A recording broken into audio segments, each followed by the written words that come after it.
Deus, ele escuta as nossas lágrimas, ele escuta todas as nossas orações. E o primeiro ensinamento que eu quero trazer para você nesse vídeo é realmente a resposta desse capítulo. Esse capítulo ele veio como resposta, principalmente sobre ele. E a primeira coisa que eu quero te falar é: dê mais liberdade ao Espírito Santo. Dê mais liberdade para o Senhor falar com você da forma como Ele quer e não da forma que você limita Ele. Vou falar sobre mim nessa passagem, né?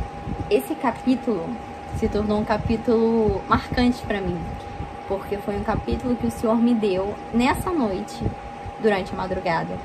Durante um sonho, o Senhor trouxe para mim 2 Reis, capítulo 20. E até no sonho eu ficava 2 Reis, capítulo 20, 2 Reis, capítulo 20, para não ter risco de esquecer quando eu acordasse. E quando eu acordei e eu abri, né, 2 Reis, capítulo 20, fui lendo e o Senhor foi falando ao meu coração, que é inclusive a meditação que eu vou trazer para esse vídeo. Por que eu tô falando isso? Eu gosto muito de estudar o livro do capítulo. Então, por exemplo, se fosse em outro momento, 2 Reis, capítulo 20, para falar sobre Ezequias. E, para ser sincera, eu ainda não sei quem é Ezequias. Então, o que eu iria fazer? Eu ia pegar esse livro de 2 Reis e eu iria ler ele por completo, para que eu viesse entender todo esse contexto. E isso não é ruim, tá, gente? Só que, de uma certa forma, eu limitava muito para que o Senhor falasse comigo somente o livro que eu estava lendo. Então, por exemplo, nesse momento eu estou lendo Apocalipse.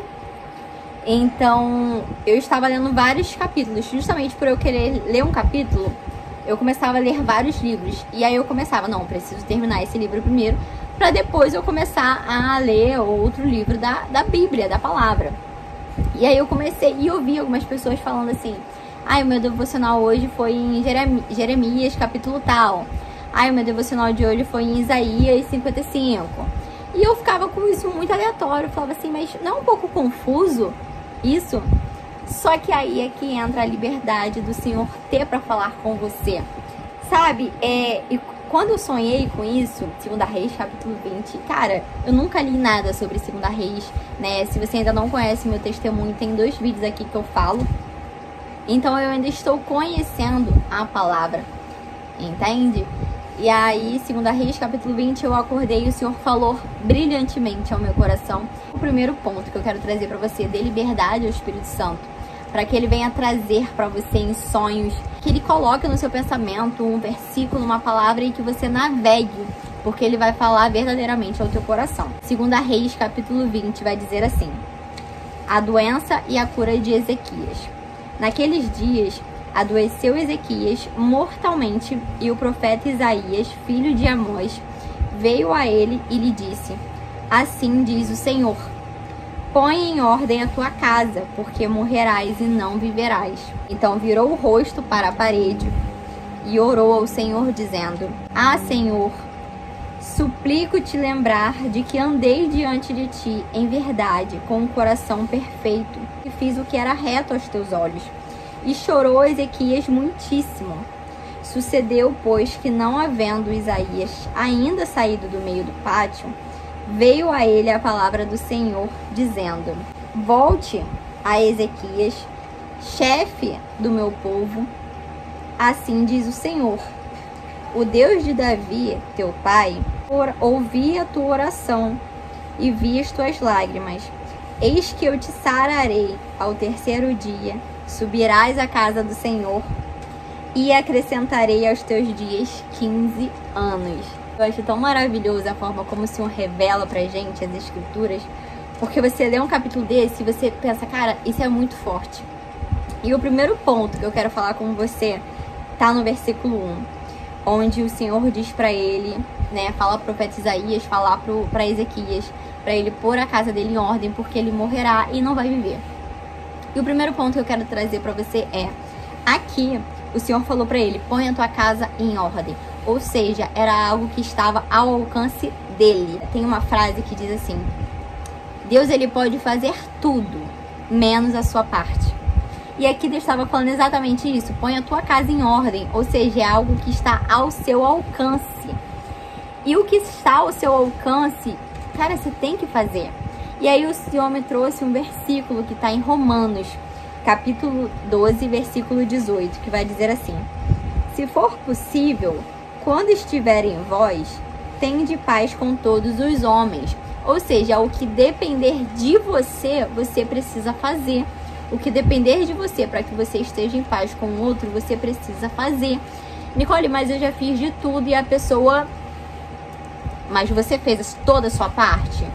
Você fez tudo que estava ao seu alcance, o possível e o impossível? Se você fez, diante de Deus, você já está com uma postura correta.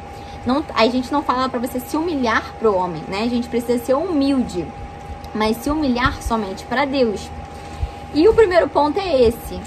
O que for possível, o Senhor vai te pedir. O Senhor está falando. O que estiver ao teu alcance, você faça. E eu posso fazer tudo, menos a sua parte. Deus, ele pode fazer tudo, menos a sua parte. Ou seja, quando Deus chegou para ele, Deus sabia que o Senhor estava pedindo estava ao alcance dele. Deus, ele jamais vai nos dar algo que não esteja no nosso alcance, tá? E aí no versículo 2 ele diz: então virou o rosto para a parede e orou ao Senhor. Ezequias poderia ter reclamado, poderia ter questionado, poderia ter ficado choramingando, mas ele simplesmente virou e orou ao Senhor. E muitas vezes, é muito simples, né? É muito fácil, é muito simples. E muitas vezes, por ser simples demais, a gente acaba não fazendo. E muitas vezes é exatamente isso que o Senhor quer de mim e de você. Recebeu uma notícia? Ora ao Senhor. Fala com o Senhor. E no versículo 3 ele diz: andei diante de ti em verdade, com o coração perfeito, e fiz o que era reto aos teus olhos. Quem você é diante de Deus? Será que você pode ter essa certeza diante de Deus? Porque, veja bem, ele poderia ter questionado a Deus da mesma forma, com as mesmas palavras: Senhor, mas por que o Senhor está falando que eu vou morrer? Poxa, eu fui reto diante dos teus olhos, eu fiz tudo que o Senhor me pediu e o Senhor está permitindo isso na minha vida? Porque muitas vezes é as palavras certas da forma errada. E Ezequias, ele orou ao Senhor e ele disse, e eu sinto, sabe, nesse versículo, a humildade dele, de dizer: Senhor, lembra o quanto eu faço de tudo para ser justo aos teus olhos, o quanto eu busco me santificar cada vez mais, o quanto que eu busco conhecer mais da tua palavra, o quanto que eu busco orar mais, o quanto que eu busco vigiar mais, o quanto eu busco jejuar mais pela minha família. Por que o Senhor está permitindo isso acontecer? Sabe? Com humildade. E uma coisa que o Senhor falou no meu coração é: as pessoas têm mania de achar que Deus é uma moeda de troca. Tenha respeito pelo Senhor, tenha reverência pelo Senhor. Deus, ele não é uma moeda de troca para você falar e fazer o que você quer e pedir o que você quer e botar Deus contra a parede no que você quer, sabe?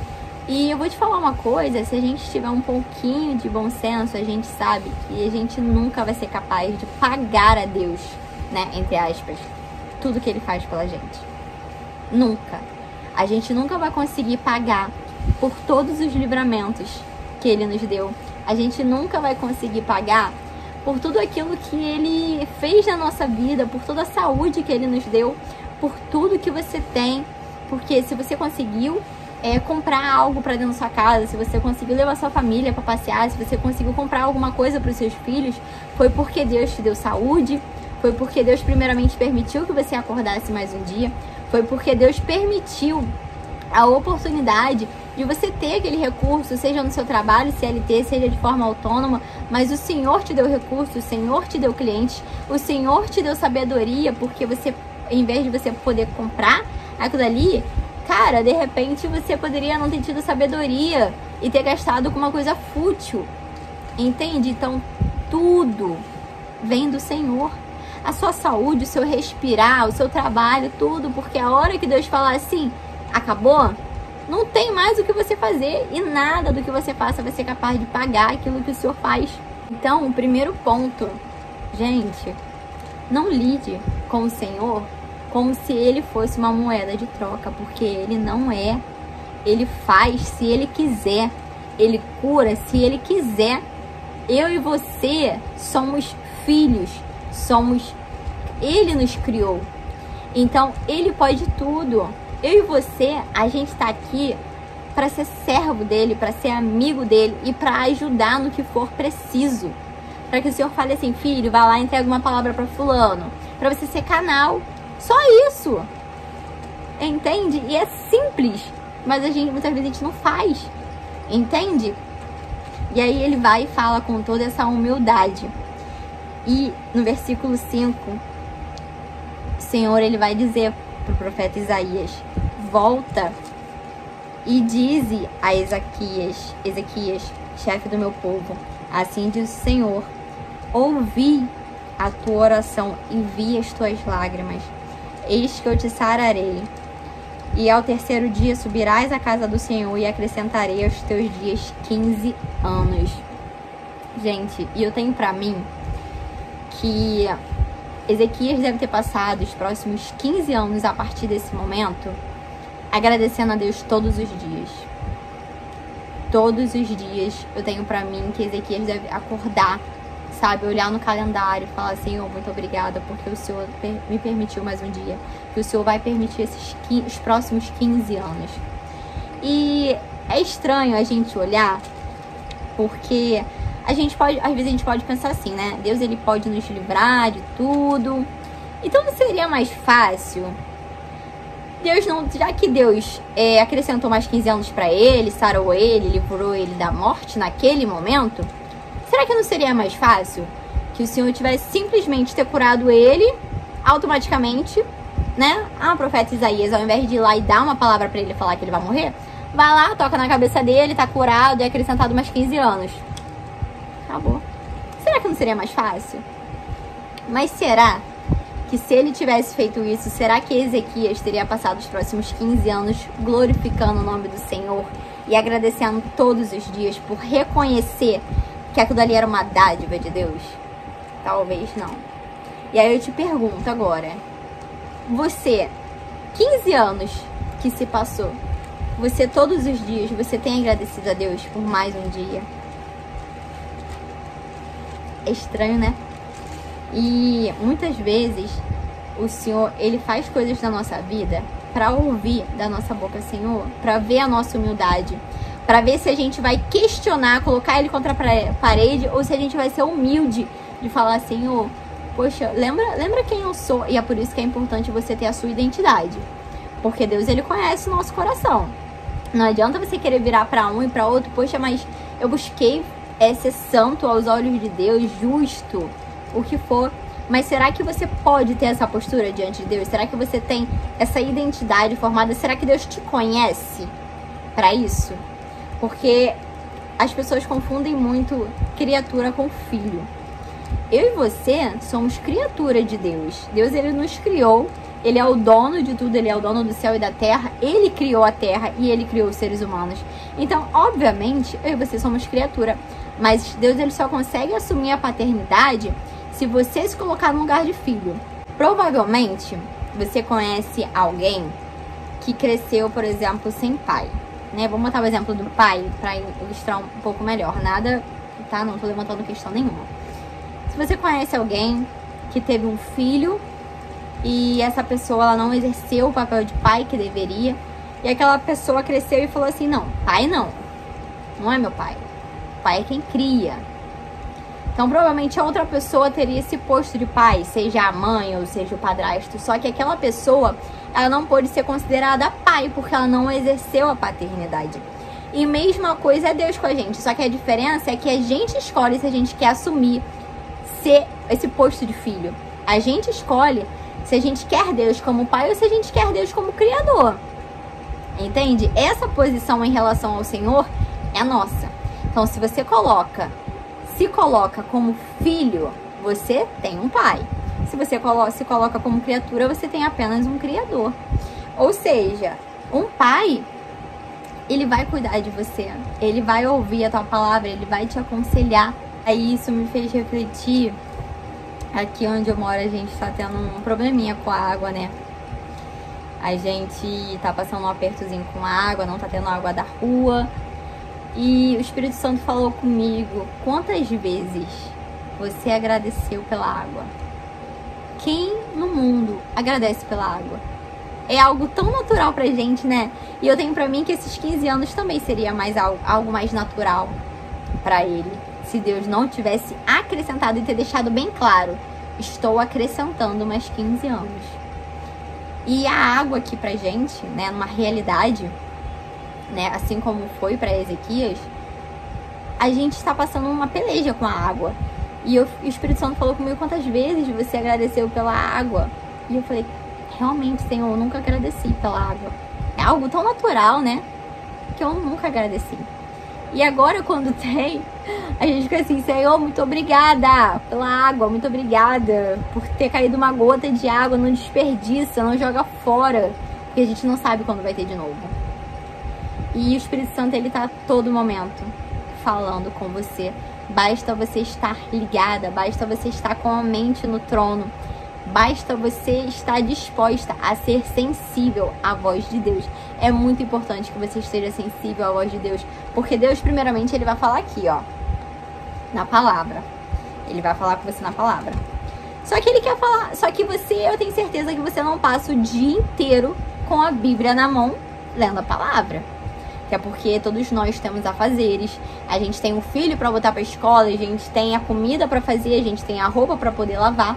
Inclusive, nesse momento, eu vou acabar de gravar esse vídeo e vou estender a roupa na corda e vou tirar a de ontem, que eu também coloquei.